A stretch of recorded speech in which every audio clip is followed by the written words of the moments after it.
President of Faculty Instructional Technology Services, aka FITS, and Lori Dietz, Director of the University Center for Writing-Based Learning, aka the Aqua Bowl. All right, let's hear it for them. Hey, Lori. Hey, Sharon. What are you doing here? Aren't you supposed to be grading? You mean assigning letters to the students? I have the machine handle that. Have you guys heard of a thing called D2L? But how does the machine know what the letters mean? Oh, I told them. The same thing I told my own student, my own kids, actually. A means average. B means below average. C means can't eat. D means don't sleep. I'm afraid to ask, what does F mean? Find another family. That's quite an interesting grading criteria there, Sharon. You know what? We call it standardized assessment for tiger moms. I hate grading. That's why I love tutoring at the Writing Center. But did you know that there's more ways than letters? There are at least 50 different ways you can assess student learning. I only know a song called 50 Ways to Leave a Lover, or a book called 50 Shades to Make a Grade of R. They're sitting in the back. Great song, but seriously, I know a guy, and he knows at least 50 ways to assess student learning beyond grades. Who the heck is that? Well, Father Holschneider was supposed to be here to tell us all about him. Father Holschneider. You mean the president of DePaul University who usually opens up this event, right? I know that guy. You know, when it comes to teaching and learning, he can go on and on because he has tons of stories of his own. So where is that guy?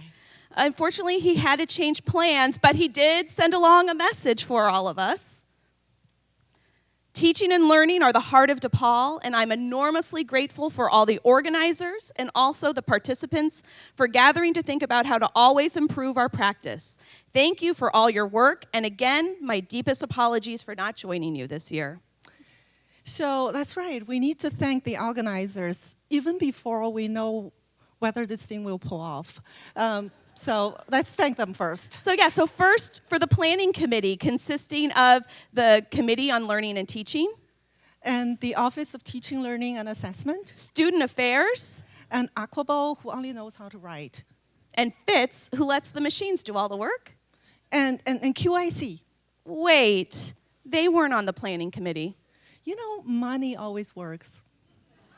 True. You know who I think is money? That answer I know. I think the name is Aaron Sala. Stand up, Aaron. Okay. Aaron is the money and the mastermind of this event. So we should give her a round of applause. Thank you, Aaron. I'm also excited for all the participants who are here. Thank you all for being here. We have representatives from all of DePaul's 10 colleges. And we have all of them well labeled. Do you mean these ribbons, Sharon? Yes, if you pay attention, A says average, and B says below. No, I'm kidding. Actually, the color of the label represents various programs, faculty development program that DePaul offers. You're gonna find programs like the award-winning DOTS program. In that program, you're gonna learn how to let the machine do all the grading work and how to teach online. There's also ribbons representing global learning experience, labels that represent the TLCP program, the ACP program, the MOLI program that teach you remotely using your phone to teach your student or playing games. I mean, no, not playing games.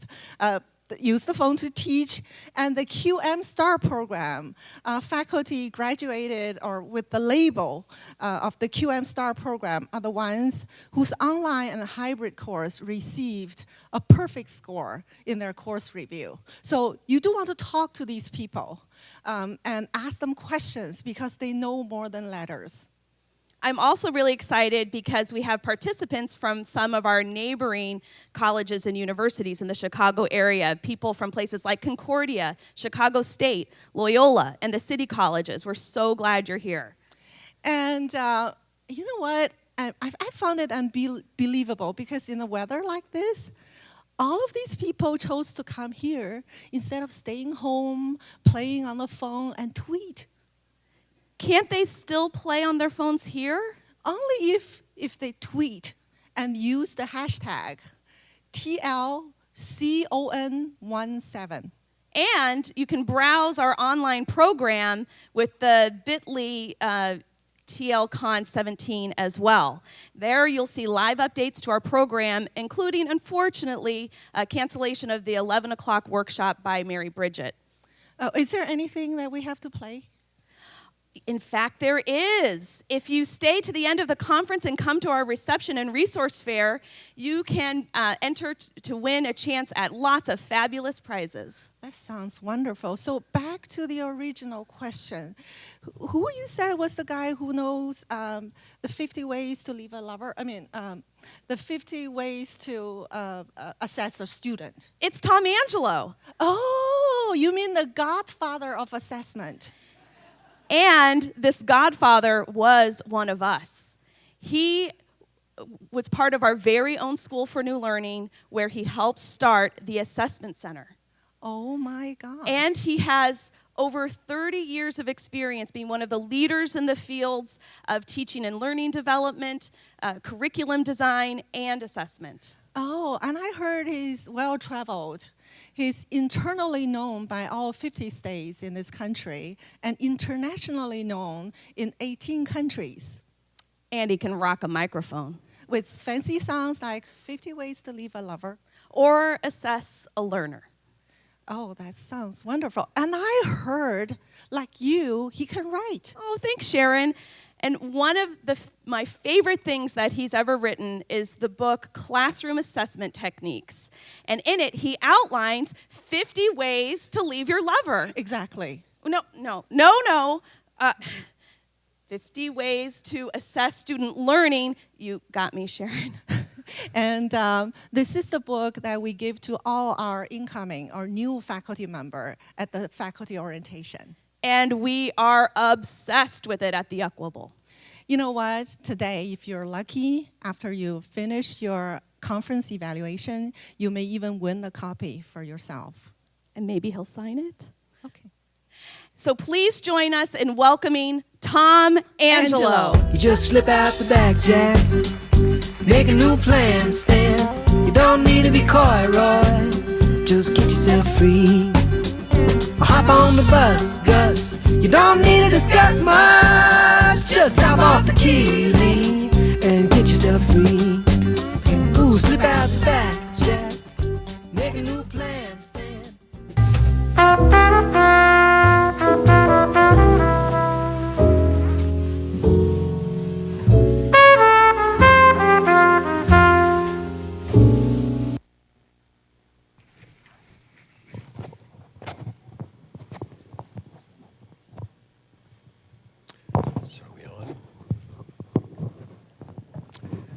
Morning, everybody. I thought for a minute there I was at Second City this morning. That was quite an introduction and quite a start. I was very impressed with that. All of that with no cue cards, right? No teleprompter. That was pretty good. So I think we should give them a hand for that performance there. That was quite a thing. Listen, it's a great honor to be invited back, and I think of all the places I've ever worked, I think this is the only place that I ever taught and worked that has ever invited me back to speak. What does that tell you? I don't know. I'm not sure what that means. But it is a great pleasure to be here, and I want to thank two people. I want to thank Aaron, who's already been recognized, and I also want to acknowledge Alyssa Romano, who many of you may know or may not know, who also helped set this up. In any event like this, there's a tremendous amount of invisible learning, or invisible work, rather, that goes on. And so they have been in touch with me, and they've been coordinating this among themselves for months, probably since about the day after the last conference. And there are hundreds of emails have gone back and forth between me and all these folks trying to organize this. So we're glad that you're here to take advantage of all their hard work, and I want to acknowledge that. Speaking of hard work, I'm going to ask you to work today. Are you ready to work? All right. So I'm sure that here at DePaul in 2017, people talk about interactive learning and interactive teaching and engagement and all those things. Is that right? And they were talking about that when I was here, in 1998 to 2001. Those were things that we talked about then. So I'm going to ask you to play along with me today. I'll ask you to get engaged. I'll ask you to do some work. I'll ask you to write and think and talk to each other. The bad news is there'll be some work. And for those of you who are introverts and don't like to talk to other people, and you probably know that many faculty members are introverts, more so than dentists, more so than insurance people. Faculty as a group, not you maybe, but are introverts. If you're an introvert and you don't want to talk to other people, it'll be over quickly, Well, it'll only take a couple of minutes. If you're an extrovert, you will only get started, when I cut you off. So it's going to be sort of equal punishment on both sides. I think everybody by now might have a handout. Is there anyone who does not have a handout for this session? So it looks like they've done a terrific job with that. I'm going to make use of that. If you are sitting with your back to me, and you're back to the screen, and you're happy with that, stay right where you are. I see you. I see you nodding. Yeah, be that way. We've all got students like that. But if you want to see the screen, I'm going to make quite a bit of use of the screen, and I'm going to use it to cue kind of where we are. So it'll be helpful if you can see it. So if you want to turn around, this would be a good time. If not, enjoy.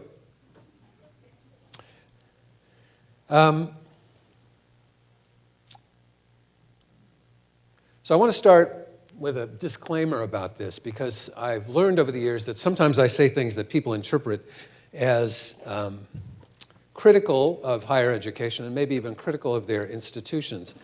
And if you do, I want you to remember this disclaimer. I call it the 4 knots. So if you remember nothing else, try to remember these 4 knots. They're kind of simple to remember.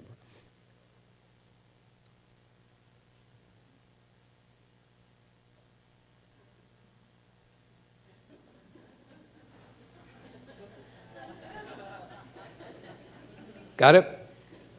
So here's the summary. All right. So if I say anything that you think is critical, remember, I'm not talking about you or DePaul. Of course, I don't know enough about you or DePaul to be able to say anything critical. But higher education in the United States has about 4,000 things that call themselves colleges or universities. Of those 4,000 or so things, maybe 600 are anything like real universities. Maybe, right? On the world stage. And DePaul is certainly one of those. So there are a lot of other things that are kind of shonky, and I may make reference to some of those. Now, the other thing I've learned is that it's important for me to give you a trigger warning. Everybody know what a trigger warning is by now? You heard of those, right? So I want to do that. Is there anyone here under 21? You all look very young to me, but then again, everyone does, right?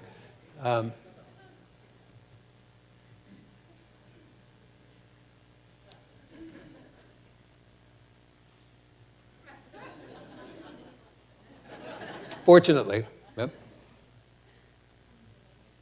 Everybody know what hot hips are? Some of you probably do, yeah, I heard one. And there'll be some strong language. And I know this is a Catholic college.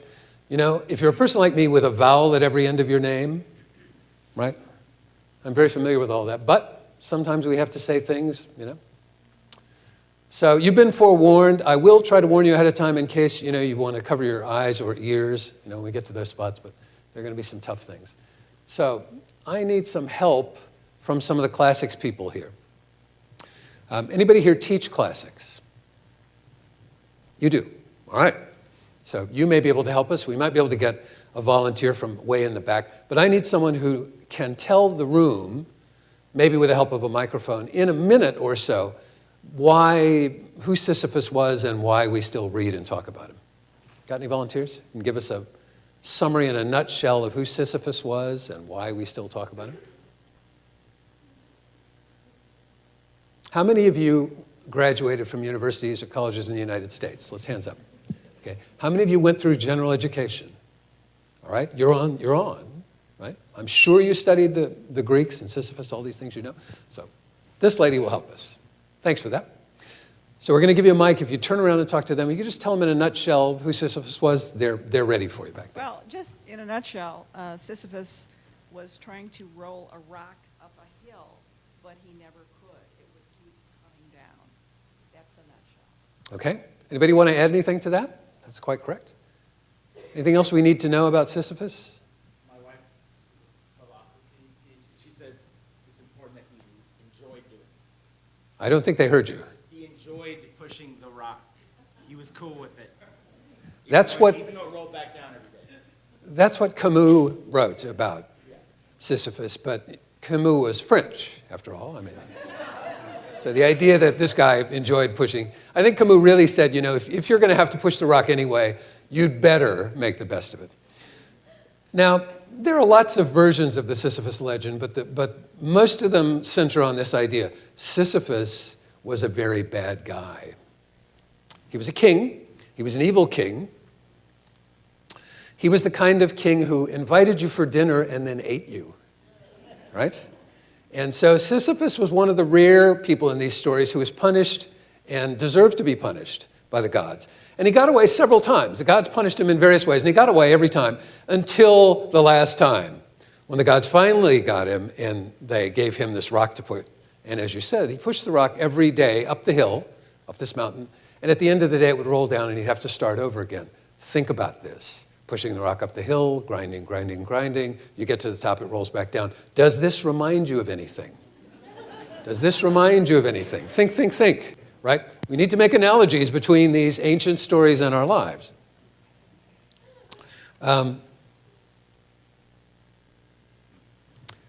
So thinking about assessment and pushing rocks up a hill, and grading, which I just finished with my students. Do you ever feel like that? Like, you know, you're just kind of doing this, and then it all starts over again. It rolls back down the hill. There's Sisyphus. Now, the bad news is he's got to push this rock up the hill every day, and it rolls back down. The good news is he does not have to worry about carbs, right? Buns of steel, right? He doesn't have to go to the gym, right? He doesn't have to worry about anything because he gets his exercise at work, right? So 40,000 steps, piece of cake for him.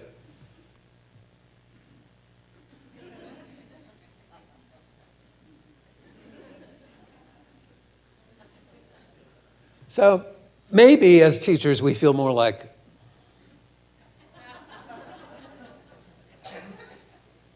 and there's a Sisyphus, you know, not even able to push the rock up the hill, has to drag it up the hill. And people sometimes ask me, why is a Sisyphus a woman? I've been working in higher education for 40 years, and I've been working on assessment things for more than 30. And I can tell you that in almost every college and university in the United States, it's women who do most of this work. Now, you just saw the people on the stage, and you know that the people who do most of the work, the service kind of work, the glue that keeps universities together, they're mostly women. So I think it's time to give a hand to those women for all the work that they do. Shall we? Right?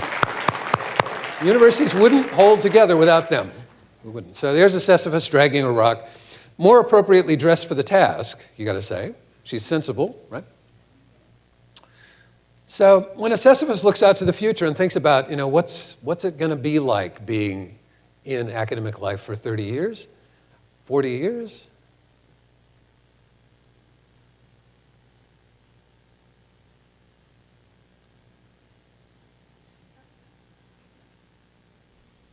Kind of looks like this.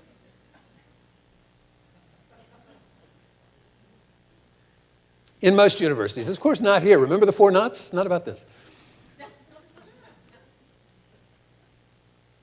So in most universities, the average lifespan of a provost is now about 3 years. The average lifespan of a president in most colleges and universities is about 4. Right? imagine the churn in most places, right? It's enormous. So it's really difficult to keep any kind of consistency in the academic culture in these places. And oftentimes new people come in and they say, we're going to start all over. Nothing drives faculty more crazy than working for years on a project and having the next person come in and say, we're going to start a new project with my name on it so that I can build my resume to get the next better job. And assessment often suffers from that, and that tends to make people a bit cynical. I wonder. So I've been doing this, as I said, for a long, long time. So have many of my colleagues. We're about to retire. Most of the people who started the assessment movement have retired. And I was one of the young people, when it began. Look at me now. See what this can do to you? Beware, right? And a lot of us wonder, have we really made any progress? Has it done any good? I don't know. That's for you to answer, I think. But here we are in 2017. More than a third of all Americans, adults, have at least a 4-year degree. Many have more than that. Almost all our Congress people have 4-year degrees. Most of them have law degrees. Even our presidents went to college. All the last few have. Everybody who runs everything at every level almost has a degree, from a university. And yet, and then we have, even more. Now, if you look at young people, of course, the percentage is much higher. It's almost 50% of younger people in the United States have a degree. But I wonder, what do you think the percentage was of people who had a 4-year degree right at the outbreak of World War II? 1941, let's say. Write a number down. What do you think that percentage would have been? Write a number down. You got a paper you can write on it? Make a guess. Percentage of American over 25 who had a 4-year degree in 1941. For some of you, that wasn't the Civil War. It was a war. All right, let's hear some guesses. 12, somebody said. Somebody said 8? 20, you think? 15, 11, okay. The real number? Do you think that they handled things less well than we do today? Do you think they were less civil in lots of ways? Do you think they were less smart, less capable, less able as a country to manage? I don't know. I mean, there are a lot of things that we wouldn't want to go back to that were happening in 1941, I'll tell you that. But at the same time, I'm not so sure that this huge investment that we've made in higher education has really made people and our society better. I don't know. It's an open question. I hope it has. If it's going to make it better, we're going to have to do a pretty good job in helping, I think, our students, because as a person who has children now grown and grandchildren very small, I think that in the coming years, people are going to face the greatest set of challenges that humanity, that we as a species have ever faced, and they're of our own making. So if people aren't ready to face those, we're going to be in big trouble. Now, people like me will be gone, right? But many of you are going to be around for a long time. So I'm interested in assessment, not because I think that it's useful in itself, but I think it's a way to help us think about, one, what we value, and two, how well we're doing what we value. And that's what I want to talk with you today about and try some things about.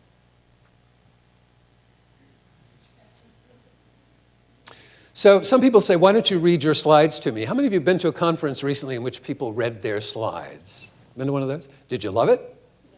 I'm not going to read to you. You can read at least 3 or 4 times faster than I can talk. Your students can read, most of them, 3 or 4 times faster than you can talk. So reading slides to people is kind of crazy. So I'm not going to do that. And if you're way in the back and you can't see them, all I can do is urge you to move closer. There's plenty of room up here if you want to move closer. I will make them available afterwards through the center for anybody who wants them. So if you're interested, you'll be able to see them. Okay? So I'd like to start on page 1 by talking about values, and I'd like to get you to write about values. So there's a space there, and what I'd like to do is to ask you just for a minute to jot down the values that brought you here today. What things do you really care about deeply that led you to be here today and that lead you to be involved in teaching, learning, and assessment? throughout the year. Why are you here when so many of your colleagues are not? So see if you can write down a few values that you care about deeply, 2 or 3.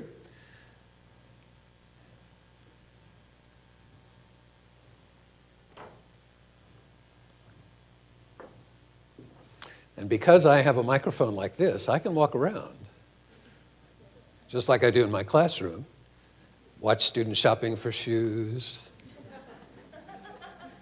watch students answering their IMs, watch students doing other things I'd rather not see.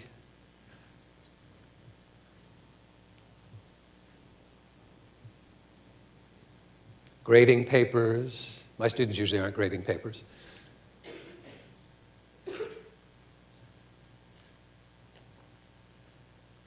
Texting, all the things they do. So as soon as you've got a couple of those, what I'd like you to do is, at your table, would you share any that you're willing to share? And what I'd like you to do very quickly is, in about a minute and a half, find out if you've got any shared values with any of the people at the table that brought you here today. Minute and a half, put your phones down, talk to the people at the table, let's go. Take advantage of being face-to-face.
All right, let me bring you back, if I could.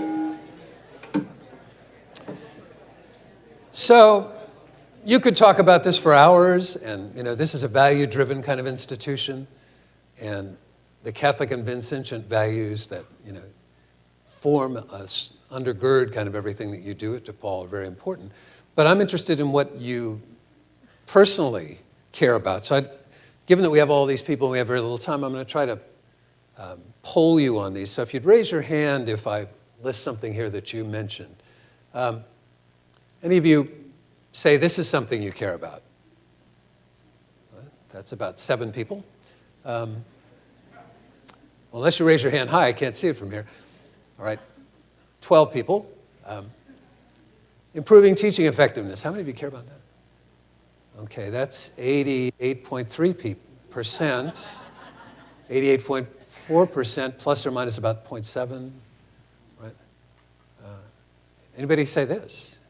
Inclusion, access, right? Improving assessment and feedback. Quite a few, right? Technology folks, anybody out there? Right? Right? When's the coffee break? Yeah. Wondering, yeah. So, one of the things that is quite clear to me in my read of the research, over a lifetime of this, and especially in the last 15 years or so of research on this, is that values matter intensely in learning. And they matter in this way, in that values are the things that drive our actions in the end. And they're also the things that keep us going, one way or another, when we're in crisis or when things are difficult. So I'll give you one example of this, and you probably know this, that there's been quite a bit of research on first-year students. first-year undergraduates. And one of the things that people have learned is if you take an hour, 1 hour, 60 minutes, with first-year students right at the beginning of their trajectory, and you ask them, why are you coming to college? And you say to them, look, I'm not talking about getting a degree. We know that. And we know you want to get a good job. And we know that you want to make money. And we know that you want to do all those good things. You want to be able to pay off your college debt. That's all good. But why are you really coming to college? Why does it matter to you? You know, what's behind that? Especially if you work with students who are not from families in which generations have gone to college. You get them to write about that and talk about that with each other. If you spend an hour doing that with those students, it turns out that that hour, just that, in writing about why they want to go to college. I want to go to college and I want to do well because I'm the first in family who's got to do that, because my mother never got to go, because I'm a working parent and I want to set the standard for my family. I want to show them it's possible. I want to set a good example. All the reasons that people have, right? Get students to write those down. It turns out that just the fact of doing that makes it statistically and really more likely that those students will finish the first year. Just that. Because what you're tapping into is their values. Now, if you take it a step further, a few steps further, and you talk with those students throughout the year about that, and you remind them, and you say, remember, you told me that you're trying to set an example for your children or your younger siblings, or you want to do this because your family never had this opportunity, and I'm not going to let you quit. You're going to make it here. We're going to find a way through the hard patch. We're going to keep going. It turns out that the single factor that makes the most difference for students at risk is whether or not somebody in that college, somebody in that university knows them well enough to call them by name and say, I know you're having a tough time. Talk to me about it. Let's find a way. One person is the most significant factor in the success or non-success of those students. We often think it's about money. We often think it's about their loans or their car or something else. The dividing line is really about, are they connected? Does someone reach out to them? And this is the kind of place at DePaul where you make those connections, and they're critically important.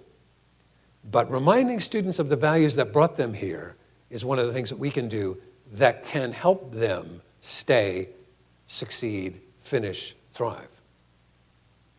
So we often get lost in teaching our subjects. I'm as guilty of that as anybody else. But part of the teaching has to do with the values of those subjects for lives. Now, if anything that I say or do today provokes in you some ideas about things you might do, there's a place to write about that on page 10. So if you turn to page 10, you could write anywhere really, but if you turn to page 10, there's a place called the applications card, top of page 10. Am I right? Is there something there? And that's a place you might jot down ideas you think you might apply. I live in Chapel Hill. And people in Chapel Hill, my mother was from the South. I know that given my Mediterranean, rugged good looks, you wouldn't imagine that my mother's from the South, but she was. She would have said, here's a place you could write down things you could apply. And people say might could in the South to indicate it's just a possibility, honey, right? You do not have to do this, it's just an idea. So I'd like you to write down things you could apply on page 10, because we're going to come back to that. Right? So let's move on. Values, really important. But there's more to life than just values, obviously, because values tend to drive goals. So I want to know, what do you want to learn out of this day? What are your learning goals for this conference? And I'd like you to jot down 2 or 3 of those. What specifically do you want to take away from the hours that you're spending here? So what are your specific learning goals? What do you hope to learn? What questions do you hope to answer?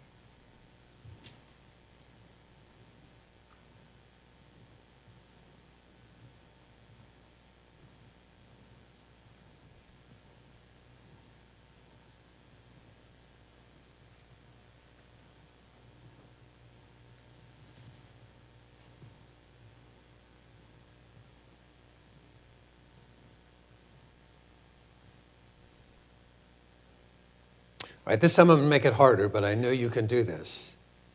So this time I'm going to ask you, if you would, those of you who aren't grading papers or buying shoes, right? If you would, I'm going to ask you to, in a second, stand up, and I want you to find somebody at a table next to you, maybe 2 people in groups of no more than 3. I want you to find a couple of people you don't usually talk to. Maybe you don't even know them. I want you to very quickly introduce yourselves without talking about your entire family history and your cats. Just say, hi, I'm Dave, or I'm Susan, or I'm whomever. I want you to introduce yourself, and then I want you to very quickly find out if you have any goals for the day in common. Can you do that with 2 or 3 other people at another table you don't know? Up on your feet, let's go. Find those people, quick. Zoom.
Okay, folks, if you'd head back to your tables, say goodbye to your new friends, see if you can remember their names. Head back. Thank you, thank you, thank you.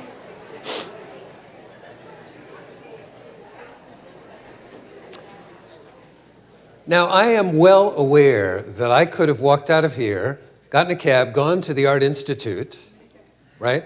And nobody would have noticed for several hours, because you were busy talking to each other about important things.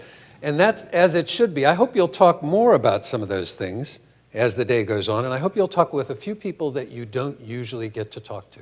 Because that's one of the big advantages of a conference like this, is getting some ideas from folks that you don't see all the time in your own department meetings. So let's return to this issue of goals. Why goals? Why do they matter? And let me show you my learning outcomes for this session. And what I want you to do here is, I'm going to poll you again. Now, if we were in my university, if we were at UNC and we were doing this, we'd be doing this with poll everywhere. The students would be texting, and we'd be counting the votes, and they'd see them up here. Do you guys use that kind of technology? There are various names for it, but I have to do this old school here, and I am old, so doing it old school is easy for me, because I had to do it this way in the old days. So here are my learning outcomes that I created ahead of time that I hope we'll achieve, and we'll see. Number one, sorry. So this was one I was asked to do. Anybody have anything like this on their sheet? Do you want to find out what authentic learning was? So a few people, right? Very small number, maybe 10%. How about this? New strategies or techniques. Anybody have that? Right, that's 91.4%, plus or minus about 0.8. I taught stats for about 35 years, so it's easy to do. Right? Anybody wants resources and references? Did anybody mention that? Right? About as many as my students would. That's a small number. Right? How about that? Looking for something you might be able to change that's not too hard to do. That's a pretty big number here. So you're the activists, right? I think that might be it. Let me see if I have anything else there. Right down there by the chairs, exchanged ideas with people. Anybody want to meet new people when you came here, or meet people? About 60, 70%. Great. So, think with me. How many of you have a syllabus for your course? Do you have to?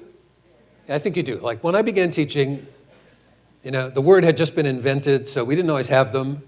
But now every place you go, people have to have syllabi, and often they're pretty constrained in what's in them. How many of you have to have something like learning goals or learning objectives in your syllabus?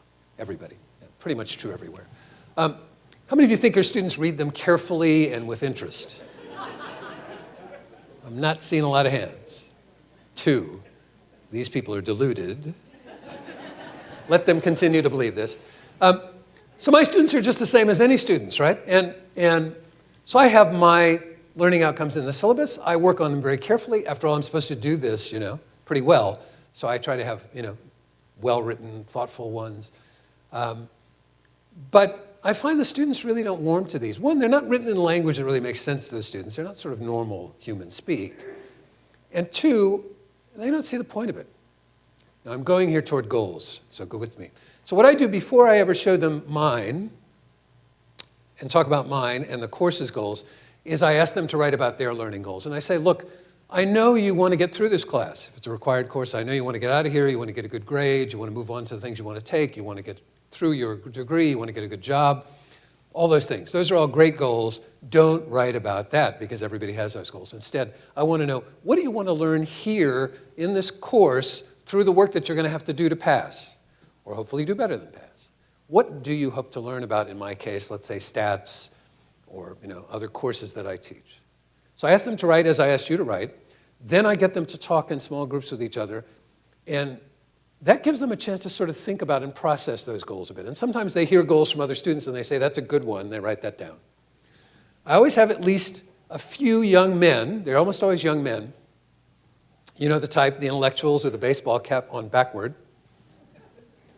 And their view of this all is kind of, this is all a bunch of BS. I don't got no goals. I don't want no goals. You can't make me have any goals. And they just sit there, like that.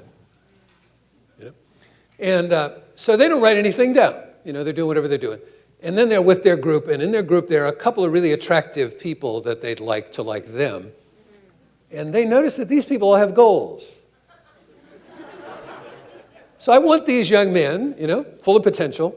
I want these young men to think at least, why do they all have goals? I don't have any goals.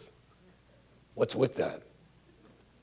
And as they listen to the other people who have goals, I want them to think, yeah, now I sort of get where he's going with that. Maybe. And then, they hear somebody who they think is really interesting, and they think, yeah, I'll write that down, yeah. So I want them at least to think about the idea, why don't I have any goals if I don't, and why do other people have goals? Would that be a possible thing for me? Because here's the deal. If you have no learning goals, chances that you're going to learn anything are very small. What you'll have is finishing goals, right? And you can go through a whole college education and finish. And you can even finish with a pretty high GPA, virtually untouched by the educational process, right? And the more prepared you are before college, the more likely it is that you will be able to skim through without being touched. And all of you have met students like this, right? They're really good at smiling and nodding. They're really good at doing whatever they have to do, but they do not ever let it get into their heads or under their skin, right? And they graduate and they become maybe very successful, but very superficial and sometimes very dangerous kinds of sociopaths. This is not who you want to graduate from a Catholic and Vincentian university, right? So I ask students to write about their goals. They write about their goals. They talk to other people. And then I say, okay, now that you've done that, I want you to put that in a place where you're going to be able to go back to it. Because we're going to review these throughout the semester 2 or 3 times. We'll go back to them. But I want to show you now the syllabus goals. And I want to show you where your goals and those relate. Because I use the learning management system. You have Desire to Learn. Is that right? Does everybody use that? Right? So in your case, I would use Desire to Learn. I ask the students to send me their goals after they've gone through that process, and I summarize them for them. So imagine I got 150 students sending goals. I just go very quickly through and I look for patterns. So I say there's about 50% of them are about this, 40% about that, 20% about that. And then there's 1 million that aren't connected. They're very individual, right? So I show the students their goals. I say, look, 60% of you said you wanted this, 40% that, 30% that. On one side of the screen, and on the other side I say, here are the course learning outcomes. Let's see how much they overlap. They always overlap to a pretty good degree. But what I have to do is translate their learning goals into the language of the syllabus and back. I have to crosswalk that for them. So then I show them, as I showed you, gosh, 80 or 90% of you said you're interested in this. Isn't that good? Because that's what we're going to spend a lot of time on in weeks 2, 3, 4, 5, and 7. And about 60% of you said you really cared about this. That's going to happen too. Now, I always have some students who write down things that I know cannot happen in my course. I just can't do them. It's not going to happen. So I have to be honest with them and say, that's a great goal, not going to happen here, happens in 102, so we're going to get you ready for that. Or that's something that I don't know exactly where it happens, but I'll be happy to talk to other faculty members and see where you might get that. So in teaching stats for all those years, I had students who would write down every year, the business majors would write down, I want to learn how the stock market works in Stats 101 in 14 weeks. And I'd have to say to them, if I knew that. Like, really? What I say is, look, that's a terrific goal. That's going to take you at least 4 years, right? Thinking to myself, right, 4 years. That's going to take you at least 4 years. And in your business major, which you will get into if you pass my course, then you're going to learn a tremendous amount about that, but you will understand nothing of it unless you're good at stats. You'll never be able to do any of it. So let's start here, building the foundations for you to be able to do those things you want to do. So the key to this is students have to have intrinsic goals, goals they care about inside themselves, about learning, in order to even remember what we teach them. In order to even remember it, much less care about it. And if they don't know they have goals, and if they don't see the relation to those goals to what you're teaching, chances are they'll skim through it, they'll pass, hopefully. And in American higher education today, you really, if you have a heartbeat, you're going to pass most courses. I'll be honest with you, because we need their tuition, right? Who's going to fail them, right? You need their tuition. So they can pass, but the question is, will they be changed? Will they learn anything? And for that to happen, their goals have to connect. Now, there's one other thing that's very important to know about goals that hasn't been so obvious in the research until about the last 10 or so years. So I'm going to say this. I don't know if it will make full sense to you, but I'll try to illustrate it. Feedback is really the point, not assessment. It's from feedback that people learn and get better. Assessment doesn't make you better. It's feedback that makes you better. But most of the time, students ignore feedback, just like we do, right? Think about your trips to your doctor. Think about your conversations with your spouse or partner, right? Do you pay attention to feedback and act on it? Not all the time, right? For students to take our feedback seriously and act on it, it has to relate to their intrinsically deeply held goals, and they have to see the relation to it. Feedback doesn't get used unless it relates to people's goals. And the research on this has been quite clear for a number of years. So if students don't know they have goals, if they don't know how their goals relate to your course, then giving them feedback is a waste of everyone's time.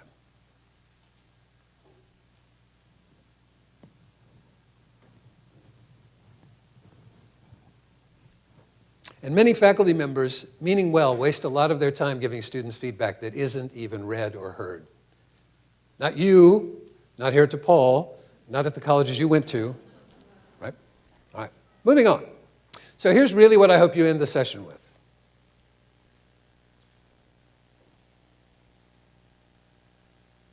It's as simple as that.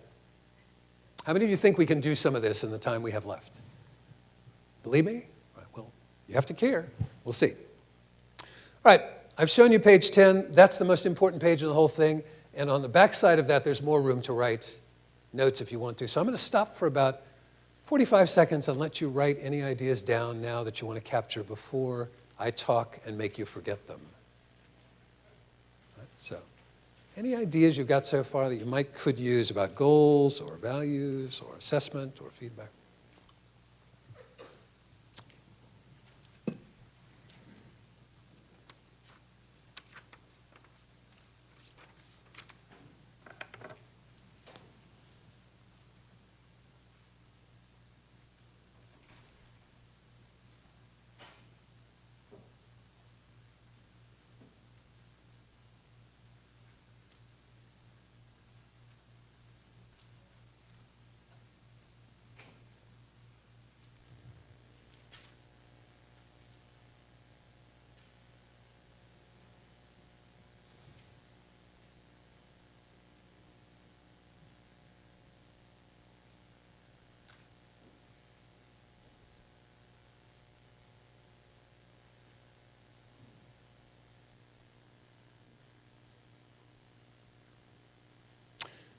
So just to recap, the point of page 1, values influence goals. Goals influence motivation. In fact, goals to a large part drive motivation, for good and ill.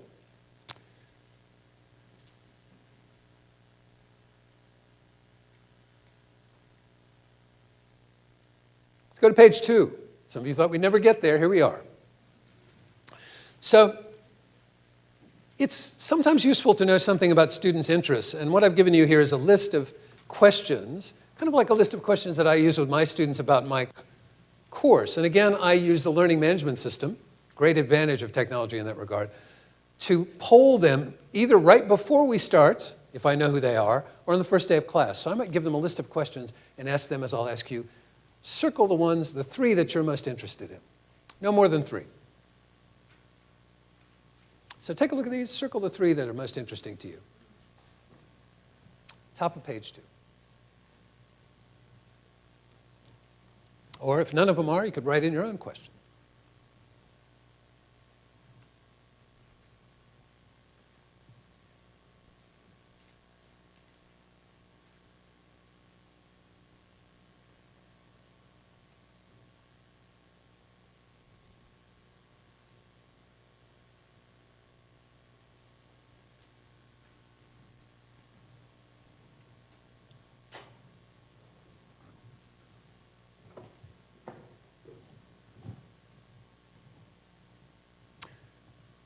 All right, everybody got something circled here?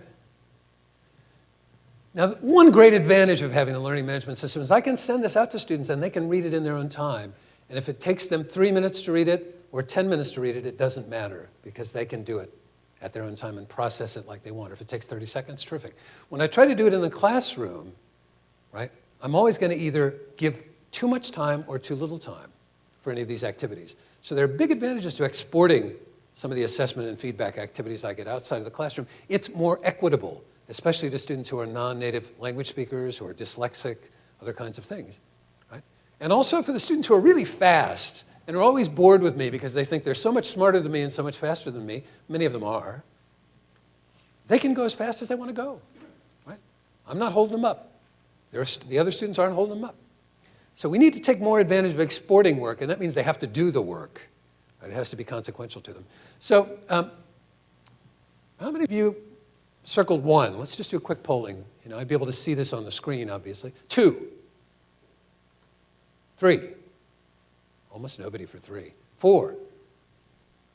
5. Lots of people for 5. 6. How about 8? Efficient and effective. Right. So see, I would see this on the screen just like you would from the LMS, from the Learning Management System. I'd be able to see what they said they were most interested in. Now, let me be honest with you. I'm, of course, manipulating you. You know that. Some of you resent that deeply. I know. Come on, let's be honest. And some of you think, what's this about? Teaching is manipulation. There's no way around that. And the question is, am I manipulating them transparently?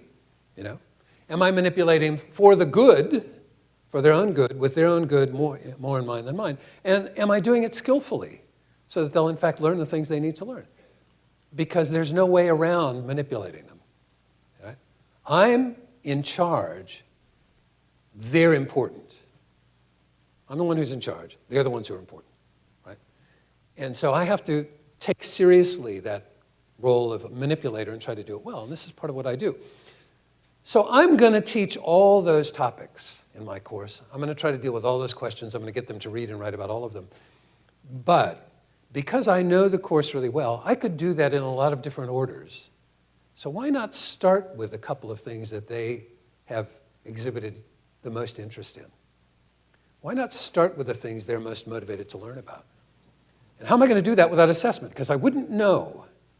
At 63, I cannot read the minds of 17, 18, 19, 20, even 30-year-olds. I just don't. I'm not there.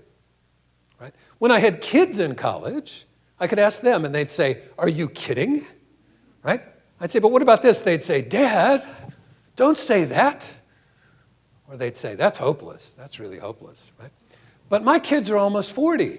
They can't help me with anything. And my grandkids are too little. Right?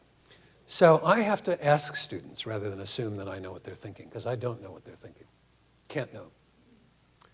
So if I'm going to teach those 12 topics and they're going to learn about them, and if I can be nimble enough as an expert in my field to move things around a bit, and if I don't create a syllabus that locks me in, that says, and I don't, that locks me in and says, this has to happen exactly this topic this week, then I can take advantage of what I learn about their interests and build on their motivation. And that's really critical.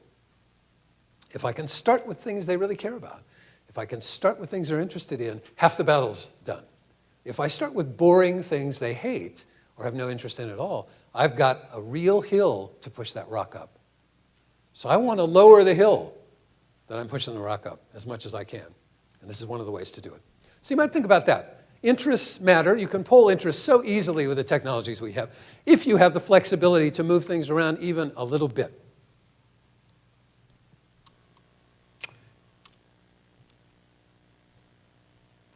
Now, what if authentic learning had gotten the most votes? It didn't, but if it had, how would we define that? So I promised I'd talk a little bit about that, and I'm going to, just briefly. Authentic, are there any philosophy profs here?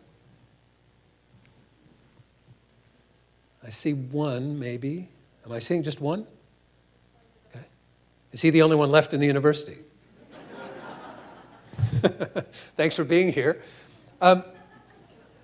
My understanding, I'm not a philosopher, but my understanding is that in philosophy, authenticity is a really contested question, and it is in many disciplines, including psychology.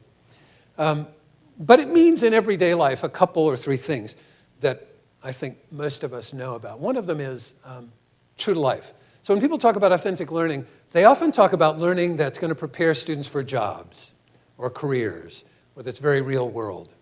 And that offends some people in the university, and it makes others very happy, depending on what discipline you teach.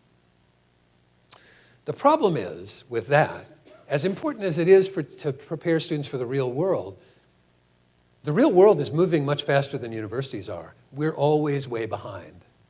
And so no matter what discipline you're in, even our scientists in my school, who are at the cutting edge of research, say, by the time they graduate, the things we're doing in the lab today will be old hat. We can't possibly prepare them perfectly for what's going to happen. So the question is, what would be true to life learning? What kind of learning would really help them when they get out? Some of it really job related, but some of it maybe not. And do I want to prepare them to recreate the world that we've created? I think we're on a highway to doom. I want to prepare them to rebuild the world and save it for themselves and their children. Now, I'm a crazy person, right? But I want to side with the 97% of scientists who believe that climate change is real. And if it is, preparing them to take on jobs in this world and do the same jobs we've done the same way, that's not going to work. That's not going to work. So true to life, real world, but kind of complicated in that regard. True to facts and evidence. Now, there's a problem. Universities are supposed to be about evidence. They're supposed to be about justified arguments. They're supposed to be about the search for truth. There's never been a time when that was more under siege than today in the last at least 70 or 80 years. So if we're going to prepare our students to be authentic, we have to be authentic ourselves, and we have to be willing to stand up and say, what you just heard on today's news is a lie. Here are all the reasons why. Or what you just heard on today's news is a kind of shading of the truth, and you have to be able to understand that. And most of what you hear in advertising is non-transparent manipulation. Here's how you have to look at it in order to decide whether or not you want to go with it. That's the kind of authenticity that our students need from us, I think, in that regard. So true to facts and evidence, pretty hard, and that means not alternative facts, but when we have facts, the real facts. And finally, there's this idea about being true to oneself. So we know what we mean when we say someone is not authentic. But a person can be very evil and be authentic. So it can't just be about being true to yourself. It needs to be, in a place like this, being true to your best evolving self, because we know the self is a narrative construction that keeps evolving over time. Or at least the humanities believe that. And it certainly is something like that. So I think in a college like this, you want to help people understand that the self you want to be true to is a self that's changing and hopefully evolving toward your best self. And that's the authentic self that you want to try to construct and be. So authentic learning, it seems to me, should help students in at least these three dimensions of life. Not every course can do this, but can the whole major add up to this and gen ed? If we engineer it well, maybe. So page 2 at the bottom.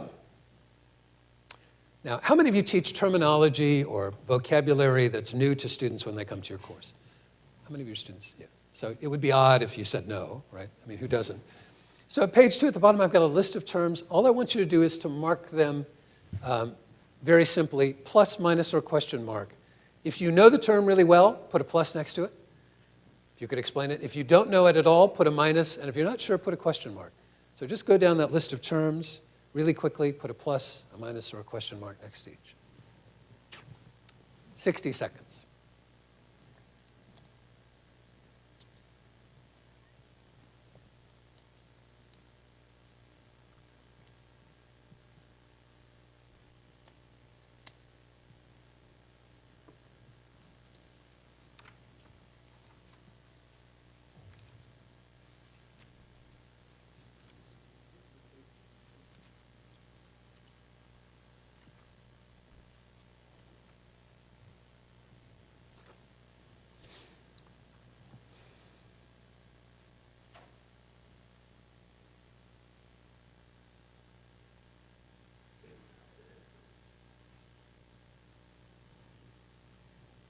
So thinking with me as teachers, how many of you have more content that you need to get through in a semester than you have time to get through?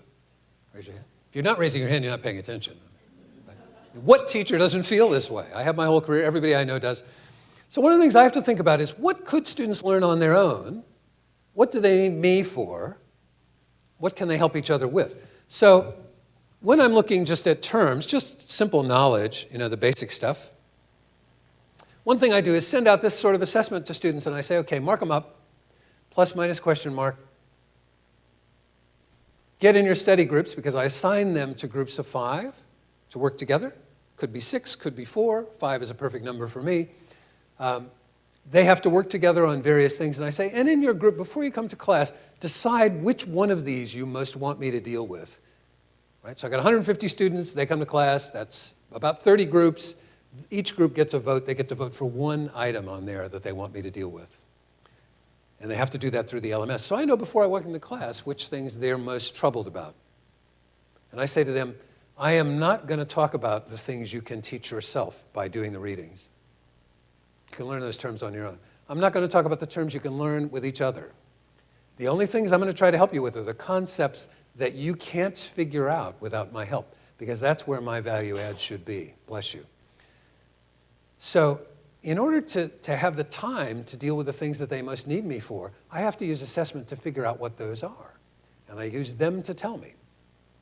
So I say to the groups, which of these things do you really need the most help with? You decide, and then I'll take those on, and I'll spend time with you. So it frees up an enormous amount of time for me to actually work on the most difficult concepts with them, and it also puts the responsibility back on them to learn the things they can learn. Now, I told you my mother was from the South, but no matter what any dialect of English suggests, you cannot learn anybody anything, right? They got to learn it themselves. And that learning requires hard work and engagement and a lot of time. And if students don't do that, once again, they're going to skip across DePaul like a stone on Lake Michigan, right? Maybe on to greater things, maybe not. Maybe living in their parents' basement for many years, right? But I got to get them to do the work. And the only way that I can do that is by manipulating the grades such that if they don't do work, they don't pass the course. Do they like that? What do you think? No, they hate it, right? Because there are a lot of courses in my university and most universities that students can get through without actually doing any serious work or thinking. Not here, not at the colleges you went to, right? But other places. But what can they do to me? I'm old, right? If I get bad student evaluations, it's the fault of the student evaluations for asking the wrong questions. So you might think about your students and say, how could I export some of the work that I'm doing now to the students so they have to do that work, so that I can focus with them on the things that only I can help them with? You have supplemental instruction. They could help them with some of these things in some of your courses, and they should.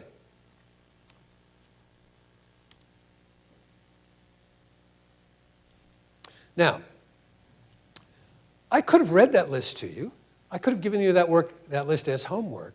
How many of you are more interested in knowing what some of those terms mean than you would have been if I had just read it to you or sent it to you and said, read this? I asked you to mark it up. Did that have any effect on your motivation? It makes you process that information more deeply. So it's a trick, right, to get students to process the information and to ask themselves on a metacognitive level, do I know this? Do I understand this? And that's the beginning of getting ready for your instruction and feedback, is when they ask themselves, do I really know this? Am I sure? That's the self-assessment question they should be asking themselves always. And we can help them by prompting them. Now I want to jump ahead, because there are a bunch of things in here you could read if you're interested in reading in this handout. But I want to jump ahead a ways to page 6.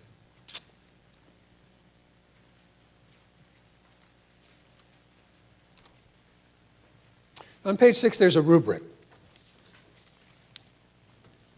Take a minute to look at that rubric. I'll be quiet for a minute and I'll let you just scan it so that you have a sense of what it's about.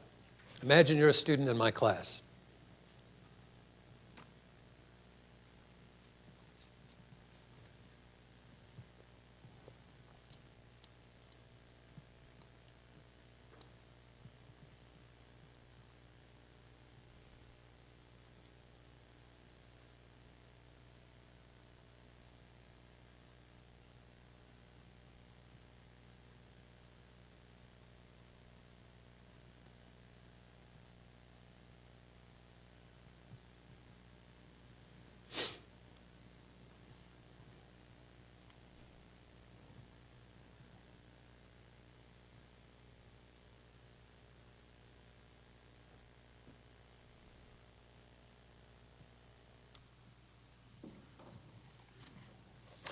Okay, you see this rubric on day 1.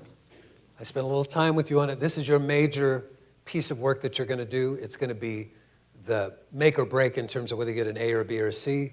How many of you are going to choose to get an A? How many of you are going to be happy with a B? Right? So a lot of my students, after they see what's involved in getting an A, make the rational choice to say, a B is going to be good enough for me. And I want them to do that. I want them to make a choice about how they're going to spend their time, because I'm not the only course they have, right?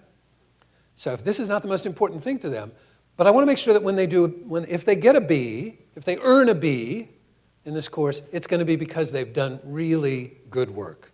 Not excellent work, not creative work necessarily, but good, solid work. C to me means competence. What did you say C meant for you? Can't eat. That's a bit harsh. But C for me means competence, but no student in our graduate school can afford to get a C, right? So I say to them, look, you don't have to get an A, but if you want to earn an A, you're going to have to kind of blow the top off it. And notice that the A is qualitatively different. They have to demonstrate some things that I, with expert judgment, have to say, I think that it's creative, I think that you've shown a difference, or they have to get one of my colleagues or one of our colleagues in the hospital to say, I'm going to use this in a course or in professional training. Now, if one of my colleagues across the street in the medical school or one of my colleagues in my school says, yeah, this is so good, we want to include it in the curriculum, I think that's a pretty good sign it's good work, right? So I send them all out and say, show this to somebody and see how good they think it is. Now, they get this on day one. They have to assess their own work against it. They have to assess their colleagues' work against it, their classmates' work against it. And I see these assessments long before I ever grade. So by the time it comes time for me to grade, I don't have to do anything. I already know what the grade's going to be, and so do they. No surprises. They know they're headed for a B. They know if they're headed for a C. We've tried to fix that, but if they are, they're there.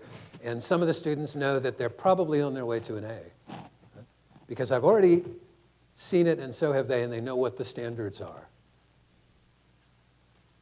When students know what the standards are, when they know what the pathway is to meet them, and when they know what they want to get feedback on because they know what level they want to achieve, what their goals are, it's much easier to teach them. And you have many fewer fights over points. So one other thing I can suggest to you is, here's the way that I handle points.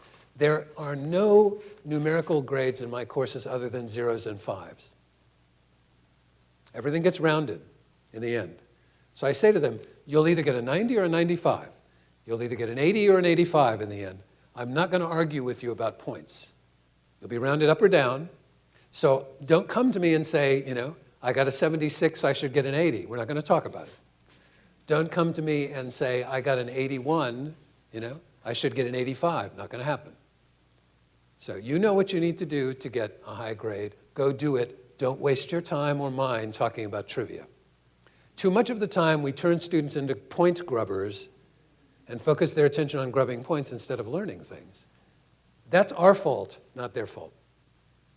The way we construct our grading can shade their attention toward important things or trivial things. So we have a responsibility, I think, to be authentic in our grading. Now, we're nearly done.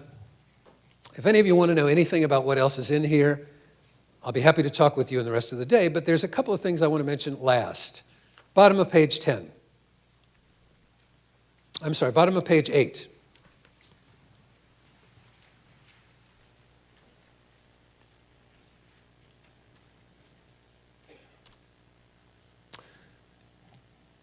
As a teacher, it's really probably more important for me to get feedback from the students in a way than it is for them to get feedback from me, because I have to try to help them. So one of the ways that I've done this for many years in about the first third of a course, and that I do this with my colleagues, is by asking these questions on the bottom of page 8. 3 questions. What's the instructor doing that helps you learn? Not that you like, not that you enjoy, but that helps you learn. What's the instructor and what are you doing that maybe gets in your way? And then what constructive changes might be made? If I hear these, if I get this feedback a third of the way through the course, I have time to make changes if I decide to make some changes. If I get it at the end of the course, it's next year. Those students don't benefit at all, and it's not going to help me. So you'll notice under this that I ask students also to look at their comments and rate them. And this ends up being pretty important to me when I'm trying to interpret the feedback. And I find students are pretty good at this. So I look through their feedback, I summarize it, and I say, I'm going to summarize for you at the top the things that you said were 1s. And I'm not actually going to bother summarizing the 3s. I read them, I think about them, but we don't have a lot of time. So let's look at the 1s and 2s and think about those. So this is a way for me to get feedback on the course. I promise students ahead of time I will not necessarily change anything, but I'll read your feedback and I'll share a summary of it with you, and then we'll talk.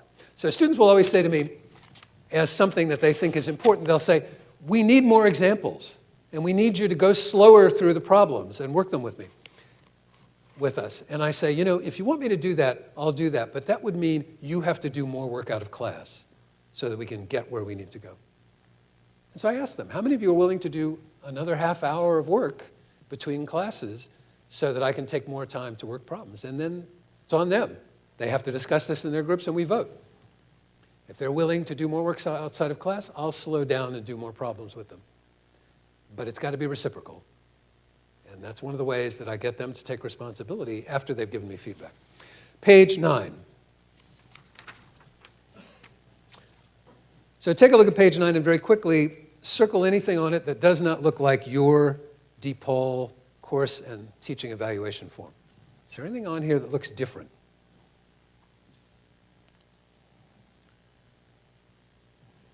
If it does, circle it.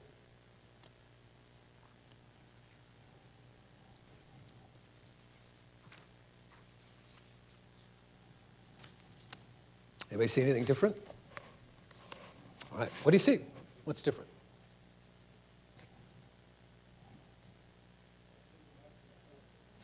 Pardon?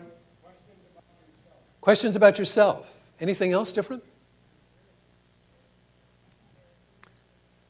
The comparison, okay. So the first set of questions are asking the students to reflect on their own responsibility in the course. What have they done? How seriously have they done it? And one of the things we know from research on client relationships like teaching, medicine, those sort of things is, if you ask people to evaluate the provider, the teacher, the doctor, the nurse, the therapist, and you first ask them to ask how well have they done their job as the patient, the student, etc., that when they reflect first on how well they've done their job, you get a more accurate, authentic, and meaningful kind of evaluation. So I think we need to ask our students, think first about how well you've done my job. Did you take any feedback? Did you take it seriously? Now, I've done this for now more than 20 years. In fact, I invented this form for the School for New Learning. Whether they still use it, I don't know, right? But we used it for several years. And one of the things we found out was students were remarkably honest about how much effort they put into it. And it also gave us a sense as individual faculty members about how much we were challenging our students. Because some faculty members got feedback back that students, in fact, weren't working very hard. And those people, students said, we're not working very hard, we're not coming to class all the time, and yet they were still getting very high grades. Imagine that. What did that tell us? Well, it made us ask some questions, right, about what was going on there. And that's good to ask. So I want to end with a quick story about this, because I take student evaluations of teaching very seriously. And I have kept all of my student evaluations of teaching from all the courses I ever taught in binders, in hard copy, because I'm old school, and I have them in my office. You could come and see them. Good, bad, and ugly, right? But one stands out to me, because what you really learn something from, I think, is the students' comments, not the numbers. It's what they write. Right? Sometimes students take the time to write something meaningful, and I really value that. So about 15 years ago, one of my students wrote something that I think of every day when I'm teaching, and I thought of this morning before I came here, because it's an important lesson to me. This, I think it was a woman who wrote it, because the handwriting was so good, so perfect. The fine motor skills, but it might have been a man, I don't know. But this student wrote, if I had only 1 hour to live, I'd want to spend it with Dr. Angelo. Because every minute with him seemed like an eternity.